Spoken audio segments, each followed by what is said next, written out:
नमस्कार दोस्तों, आप सबका हमारे यूट्यूब चैनल में स्वागत है। आप सबको बता दें कि गूगल भी इस समय पवन सिंह को क्या बता रहा है। आप सब देख सकते हैं वीडियो में, पवन सिंह को गूगल भी बता रहा है।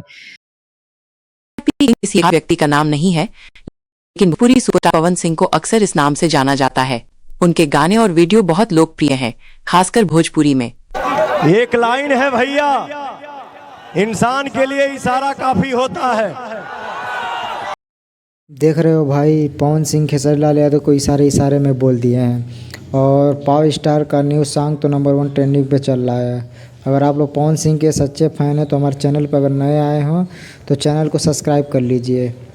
और जाते जाते हम वीडियो को भी ज़्यादा से ज़्यादा शेयर करें और नए नए वीडियो देखने के लिए हमारे चैनल से जुड़े रहें, क्योंकि पवन सिंह के कट्टर फैन उनके आर्मी बहुत मजबूत होती है। इसीलिए आप लोग पवन सिंह को ज़्यादा से ज़्यादा सपोर्ट करें और चैनल पे हमारे बने रहने के लिए हमारे चैनल को सब्सक्राइब कर लीजिए। और नए नए वीडियो को हम लोग रेगुलर अपडेट करते रहेंगे।